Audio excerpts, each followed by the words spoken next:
Hey everyone, my name's Alexa and welcome back to my channel. Today we're going to be reviewing ACE International History Unit 4.3. The big question for this review is why did the Chinese Communist Party, the CCP, gain support up to 1945? So let's get started. So firstly, we're going to be looking at the results of the Long March and the leadership of Mao Zedong. So in 1936, the CCP, Shenxi Base, and the Xi'an incident led to a KMT and CCP truce, which enabled the CCP. Then the Long March, which led to the loss of 90% of the CCP Red Army, and Mao CCP perceived the Long March as a mark of heroism for the Red Army. The Long March, the hardships were exaggerated, especially the bridge incident, the looting bridge incident. And Mao gained lots of support, especially from peasants through propaganda. And he also saw peasant support as crucial for CCP growth. And basically, mainly all of his supporters were peasants. Then the Long March was a milestone for the CCP and China unity with communism and gave Mao power. Mao was opposed by people who wanted Western democracy or a proletarian revolution. And proletariat is a term used to describe the urban working class, industrial. So then the 28 Bolsheviks, who was a threat to Mao, advocated for the proletarian government, the proletarian revolution, led by Wang Ming. So Mao now wanted a peasant revolution and focused on peasant supporting policies. Okay, now we're done with the Long March. Let's look at the rectification movement and the establishment of the Yan'an Soviet, the land reform, and the rectification campaign in 1941 to 1944. So the CCP established Yan'an as its headquarters after the Long March.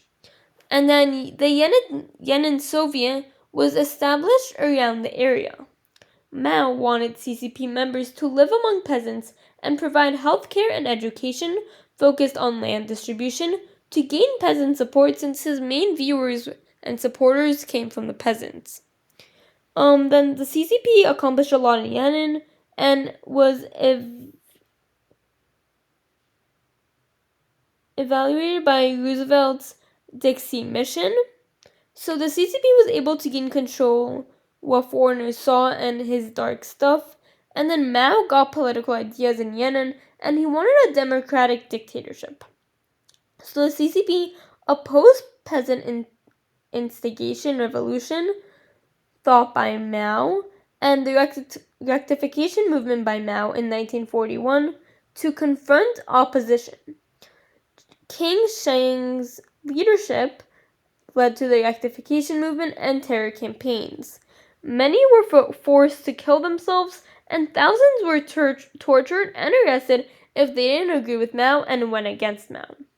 So Mao ended the movement in 1944 and later secured the undisputed CCP leader role. Now we're going to move on to the impact of war with China after 1937.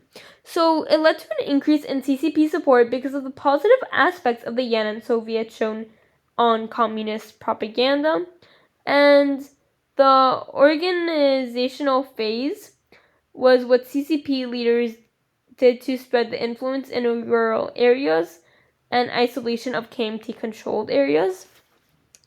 Then the urban dissatisfaction with the KMT was from factory workers and businessmen that supported the CCP, and the CCP became more popular when a full-scale war broke out with China and Japan. So Chiang's nationalist government, the KMT, began to be weakened by events like the invasion of Manchuria. Japan invading China in 1937 led to the formation of the Second United Front between the nationalists KMT and the CCP. Chiang forces intended to resist Japan, but was not strong enough against the modern Japanese weapons. So massacres and the scorched earth policies from Japan increased support from the CCP, and the CCP was exaggerated with propaganda and showed the CCP as true defenders of China and exaggerated their resist of Japan. Now, moving on, we have the unpopularity of the KMT, the Kuomintang, and Chiang Kai-shek. So Chiang's KMT government had been losing support before 1917, the war with Japan, and early support from the collaboration with CCP. So Chiang's purification movement brought down hopes of the CCP, inspired reform, and laws were passed but not enforced, so social and economic reforms were ineffective. So there were still poor factory conditions, and no land distribution for peasants made them suffer hardships as land was distributed to local landlords, making them like the CCP more. People also saw the government would protect wealthy interests and not communicate with others. So they're basically targeted towards the rich people, while the CCP was targeted to the whole population. And minimal and no progress to democratic constitution, and the government was increasingly authoritarian.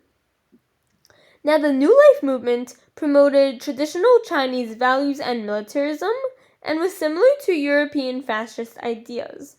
Chiang used military censorship and denial of a civil liberty to keep power. But unfortunately, failure to keep Japanese aggression led to the rise in unpopularity of the KMT, and Japan withdrew in 1945, leading to a full-scale war between the KMT and the CCP, which led to a civil war. So that's all for 4.3, and I'll see you in the review of the last chapter of the book, which is 4.4.